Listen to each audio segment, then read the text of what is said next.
Since they're not directly accountable to the tax-paying public, EU politicians and bureaucrats have understandably been more than generous to themselves in pay and perks. This is the much talked about Brussels gravy train. And here's my handy guide. This is the shopping centre. But this is all for politicians and bureaucrats. It's not for members of the public. No. So you get your own hair salon and your nail bar. Get your nails done. Your nails done. There's a sauna, there's a massage parlour as well. Why would they not want to stay here, living a life of luxury? There are a number of people here who are paid more than the British Prime Minister. Ah, you might say, but how many? 4, 10, 100? 10,000. There are 10,000 people here paid more than David Cameron. That's 1 in 5 of everyone who works for the EU. If you're an EU official, there's the relocation allowance, the household allowance, the family allowance, the entertainment allowance, the private healthcare allowance, the private education for your kids allowance. The healthcare allowance includes free Viagra.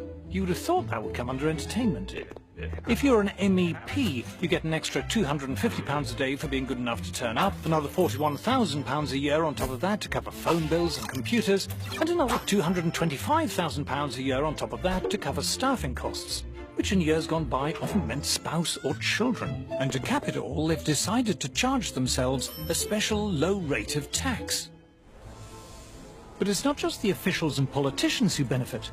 The EU diverts great rivers of taxpayers' cash to the tax-consuming middle-class intelligentsia in our sprawling, publicly funded establishment. The European Union is very good at purchasing the loyalty of powerful and articulate interests in all the member states. When we hear great public institutions, quangos, museums and campaign groups waxing lyrical about the EU, we have to remember the EU gives them vast amounts of our money.